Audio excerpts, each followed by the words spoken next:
کہیں کوئی حق بھی مار جاتا ہے، کہیں اپنے آپ پر زیادتی کرتا ہے، کہیں اپنے جیسے دوسروں پر زیادتی کر لیتا ہے۔ فَمِنْهُمْ ظَالِمٌ لِنَفْسِهِ، ان میں سے کچھ وہ لوگ ہیں جو اپنے آپ پر زیادتی کر رہے ہیں۔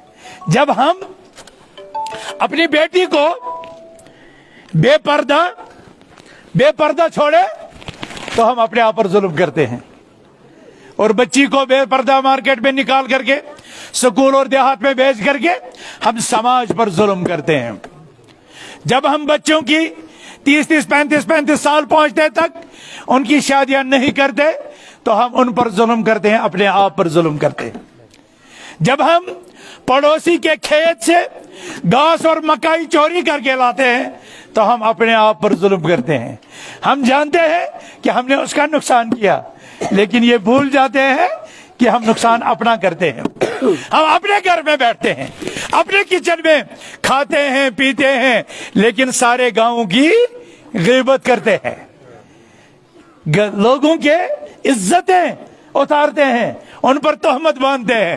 ہم سمجھتے ہیں بڑے چالاک ہیں، ہم سمجھتے ہیں ہم نے کوئی کارنامہ انجام دیا، لیکن ہم اپنے آپ پر ظلم کرتے ہیں۔ ہم کچھ لوگوں پر بہتان باندھتے ہیں، ہم سمجھتے ہیں ہم چالاک ہیں، ہم نے بڑا تیر مار لیا، لیکن ہم بول جاتے ہیں ہم اپنے آپ پر ظلم کرتے ہیں، ہم اپنے آپ پر ظلم کرتے ہیں۔ ہم یتیموں کا حق کھاتے ہیں، بہنوں کی وراثت غصب کرتے ہیں، پڑوسیوں کے حقوق طلب کرتے ہیں، والدین کو سزا دیتے ہیں، اولاد کی صحیح تربیت نہیں کرتے۔ ہم سمجھتے ہیں ہم چالاک ہیں، ہم عقل مند ہیں، نہیں، ہم ظالم لنفس ہیں، ہم اپنے آپ پر ظلم کرتے ہیں۔ میرے بھائیوں، ثم اورثنا الکتاب الذین اصطفینا من عبادنا فمنهم ظالم لنفسه۔ رب فرماتا ہے ہم نے کچھ لوگوں کو وارث بنا دیا تھا اس قرآن کا، لیکن وراثت حاصل کرنے کے بعد اس کو تاکچے میں رکھ دیا، اس کو پڑھنے کے لیے نہیں کھولا، اس کے احکام، اس کے حلال کو حلال جان کر کے اختیار نہیں کیا، اس کے حرام کو حرام سمجھ کر کے ترک نہیں کیا۔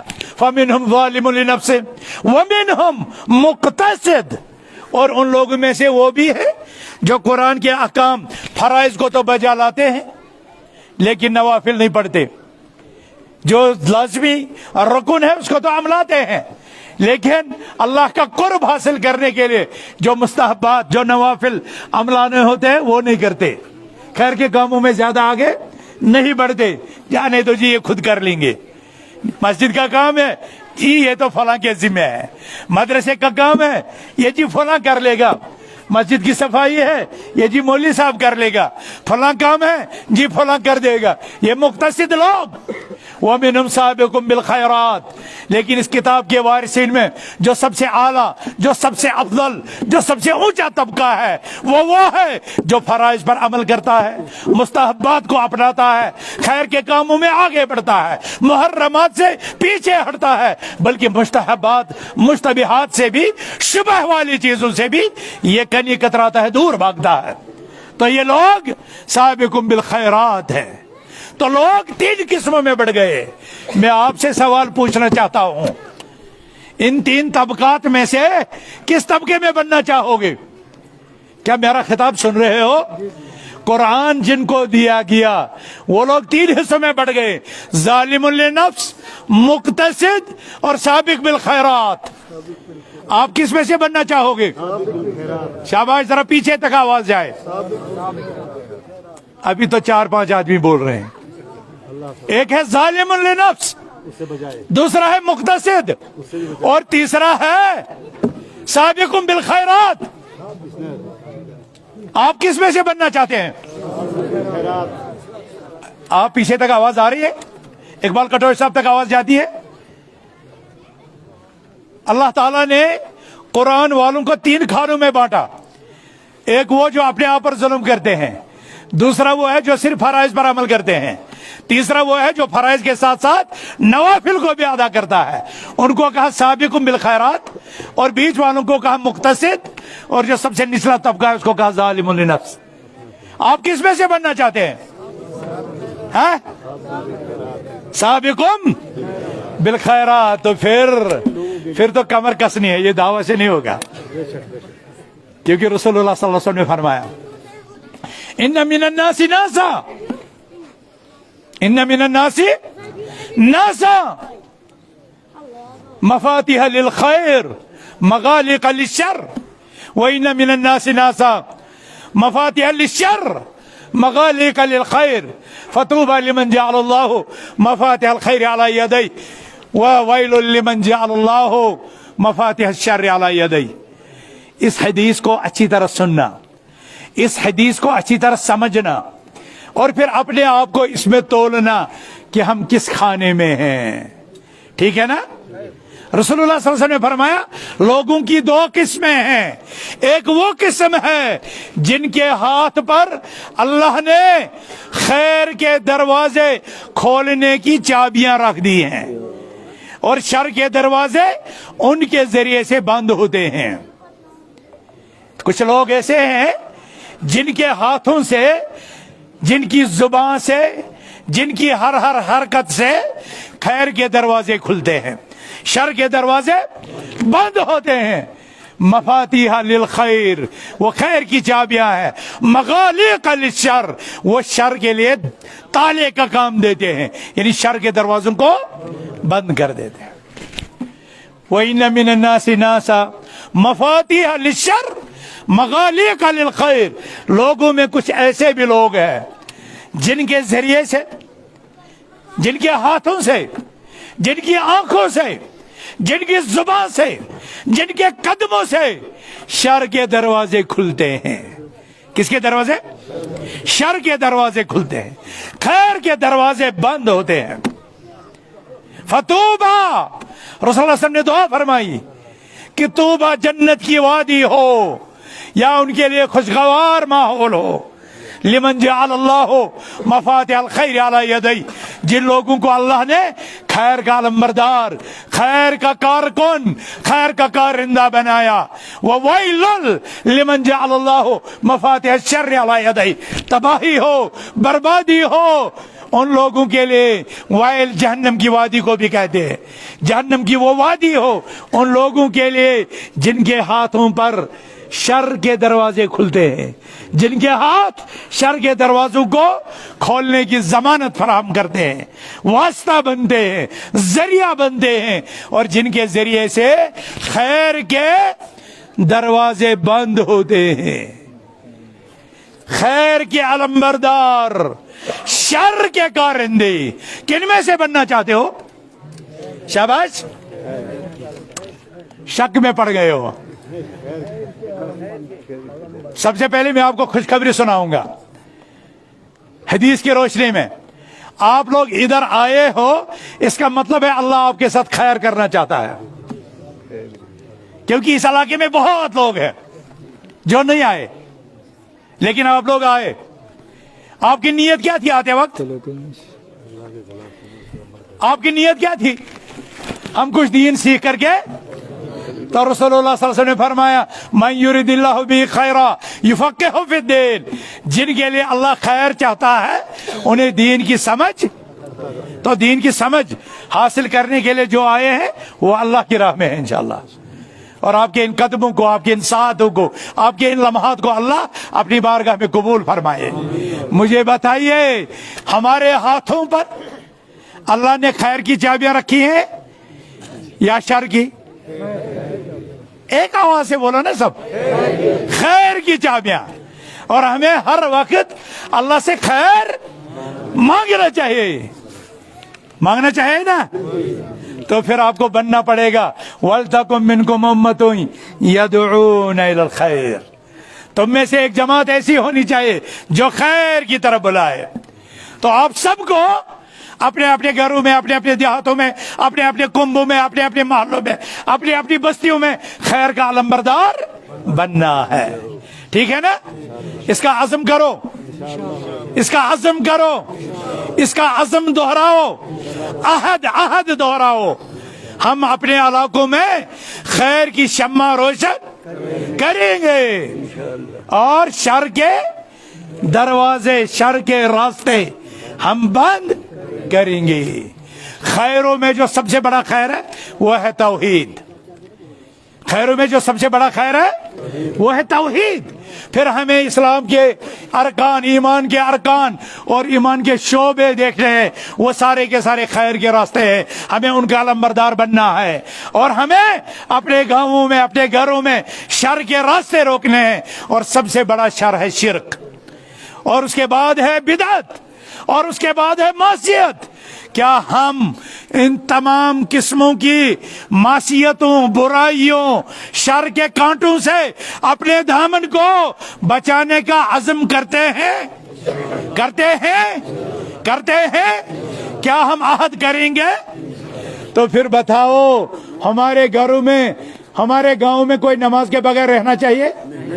रहना चाहिए? कोई बच्ची बेपर्दा निकलनी चाहिए? कोई बच्ची किसी के साथ भागनी चाहिए? कोई सिगरेट और तंबाकू और दूसरे मनशियात में मुब्तला होना चाहिए? होना चाहिए?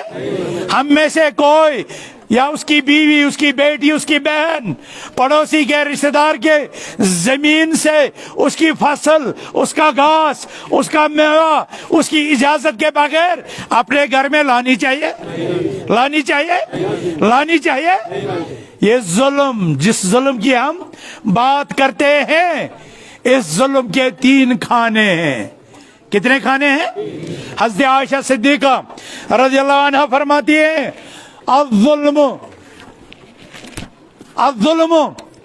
अद्दवावीनु सलासा, नाम आमाल हर इंसान के कितने हैं? बुराइयों के, जुल्म के 3 हैं।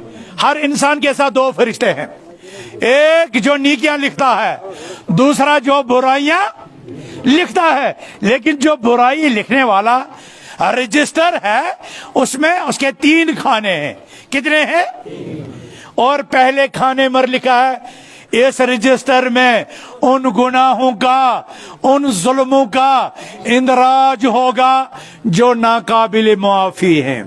जुल्मन ला यगफिरुहुल्लाह, इस रजिस्टर में उन जुल्मों का इदराज होगा जिनको अल्लाह हरगिज हरगिज माफ नहीं करेगा। तो इस रजिस्टर में कौन से गुनाह लिखे जाएंगे? शिरक, गैरुल्लाह को पुकारना, गैरुल्लाह को आलिमुल गैब समझना, गैरुल्लाह की कसम खाना, गैरुल्लाह के नाम पर ज़बह करना, गैरुल्लाह के नाम पर नजर नियाज चलाना, गैरुल्लाह को फरियाद करना, गैरुल्लाह को पुकारना, ये सारा का सारा जिस रजिस्टर में लिखा जाएगा, उसका ऊपर लिखा होगा ज़ुल्मन ला यगफिरुहुल्लाह। समझ में आया? तो अल्हम्दुलिल्लाह हमारा समाज इस जुल्म से पाक है इंशाअल्लाह। लेकिन उसका मतलब नहीं है कि हम अपने घर वालों को इस जुल्म से बचने की तलकीन न करें, क्योंकि इमाम तौहीद इब्राहिम अलैहिस्सलाम एक तरफ काबा बना रहे हैं, दूसरी तरफ अपने रब से फरियाद कर रहे हैं, वजुन्नुबनी व बनिया अन नअबुदल असनाम, इलाहुल आलमीन, मुझे और मेरे बच्चों को बुत परस्ती से बचा। यानी ये बुत परस्ती कहीं भी हो सकती है, शिरक कहीं भी हो सकता है। आप और मुझे बेदार रहना है, न हम खुद शिरकिया काम करें, न अपनी आला औलाद को करने दें। दूसरा रजिस्टर, उस पर लिखा होगा ज़ुल्मुन ला यअबाउल्लाहु बि, इस जुल्म की तरफ अल्लाह तवज्जो नहीं देगा, इस जुल्म को छोड़ेगा नहीं अल्लाह। वो जुल्म है जो आप अपने जैसे दूसरे लोगों पर करते हैं, उनको मार करके, उनका माल हड़प करके, उनकी इज्जत उछाल करके, उन पर तोहमत लगा करके, उनका खून लेकर के, उनका खून करके। आप जब दूसरे लोगों के हुकूक पर अमल करते हैं तो ये जुल्म अलल गैर है। क्या है? जुल्म अलल गैर। इसको भी अल्लाह माफ नहीं करने वाला तब तक जब तक न मजलूम खुद बख्श दे, दुनिया में या आखिरत में आपके हिस्से की नेकियां ले जाए। ये आपसे जुल्मुन ला यअबाउल्लाहु बि। तीसरा रजिस्टर, उसमें क्या लिखा होगा? जुल्मुन तहतल मशीअह, तहत मशीअतिल्लाह। ये वो दीवान होगा जिसे अल्लाह चाहेगा माफ करेगा, जिसे चाहेगा उसे पकड़ देगा। और ये तीनों जुल्म आते हैं शिरक, बिदात और मासियत में। मासियत है तीसरा, यानी हम कोई गुनाह करें, झूठ बोले, नाफरमानी करें वालिदैन की, बच्चों के साथ अच्छा इंसाफ न करें, چوری کریں، یہ اس طرح کی چیزیں یہ تیسرے میں آتی ہیں، اور ہمیں ان تینوں سے بچنے کی کوشش کرنی ہے۔ اور اللہ سبحانہ و تعالیٰ نے جس آیت میں قرآن والوں کو وارث بنایا اور پہلے نمبر پر جو ظلم آیا وہ ان تین ظلموں میں تیسرا ہے، پہلا اور دوسرا نہیں ہے، پہلا اور دوسرا نہیں ہے، کیونکہ پہلا ظلم اس کے لیے جہنم ہے، ان اللہ لا یغفر ان یشرک بہ، اس کے لیے مغفرت ہے ہی نہیں۔ دوسرا ظالم جو بدعت کرتا ہے، کل بدعت ضلالہ وکل ضلالۃ فی النار، لیکن ثم اورثنا الکتاب میں جو ظلم ہے اس کے متعلق اللہ نے آگے فرمایا جنات عدن یدخلونہا، یہ سارے لوگ آخر کار قرآن کو پانے والے گرچہ اپنے آپ پر ظلم کرنے والے ہوں گے، مقتصد ہوں گے اور سابقون بالخیرات، آخر کار یہ جنت میں داخل ہو جائیں گے۔ یعنی ہم میں سے کوئی انسان کتنا بھی گنہگار ہو اسے اللہ کی رحمت سے مایوس نہیں ہونا چاہیے، اللہ بخشنے والا ہے، لیکن سب سے اعلیٰ انعام مختص سابقون بالخیرات کا ہے، اور ہم اس اصلاحی تقریب کے ذریعے سے اپنے سماج کو ہر طرح کی برائی سے رکنے کی تلقین کرتے ہیں، شراب نوشی، سود خوری، رشوت، ہاں ہمسائے کا حق، یتیموں کا حق، بیواؤں کا حق، یا کسی کا بھی حق یا کسی پر بھی ظلم، کسی پر بھی زیادتی سے ہم روکنے کی کوشش کرتے ہیں۔ اسی کو کہتے ہیں وَلْتَكُن مِّنكُمْ أُمَّةٌ يَدْعُونَ إِلَى الْخَيْرِ وَيَأْمُرُونَ بِالْمَعْرُوفِ وَيَنْهَوْنَ عَنِ الْمُنكَرِ، آپ کو خیر کی طرف دعوت دینی ہے، اپنے دیہاتوں میں، اپنے گاؤں میں، اپنی بستیوں میں، اپنے کنبوں میں، اپنے رشتوں میں آپ کو نیکی کا حکم دینا ہے اور برائیوں سے روکنا ہے، تبھی جا کر اللہ کا وعدہ آپ اور ہمارے حق میں پورا ہوگا۔ وَأُولَٰئِكَ هُمُ الْمُفْلِحُونَ، ایسے ہی لوگ کامیاب ہونے والے ہیں۔ بہرحال میری تقریر کا وقت ختم ہوا چاہتا ہے، میں اس گزارش کے ساتھ آپ سے الوداع ہوتا ہوں کہ اس اصلاحی پیغام کو سمجھو، اس قرآن کے پیغام کو سمجھو، اس امن کے پیغام کو سمجھو، اس توحید کے پیغام کو سمجھو، اس وحدت کے پیغام کو سمجھو، اس اتحاد کے پیغام کو سمجھو، اور اللہ کے مقرب بندے بن جاؤ تاکہ ہم اللہ کے غضب اور آخرت میں اس کے عذاب سے بچیں۔ اور یہ ادارے جو اس ظلمت کے دور میں بھی، جو اس فتنے اور فساد کے دور میں بھی اس طرح کے اداروں کے لیے رات و دن جاگتے رہتے ہیں، یہ اساتذہ جو کم کے لیے یہاں پر گورنمنٹ کے اساتذہ بھی ہوں گے جو 70,000 80,000 1,00,000 روپے تنخواہ لیتے ہوں گے، لیکن جب آپ ان اساتذہ کی تنخواہیں دیکھو گے، سنو گے، تو وہ سڑک پر کام کرنے والے مزدور کے برابر بھی نہیں ہے۔ تو مجھے بتائیے کیا یہ ادارہ قابل رحم نہیں ہے؟ کیا یہ ہمارے مدرسے قابل رحم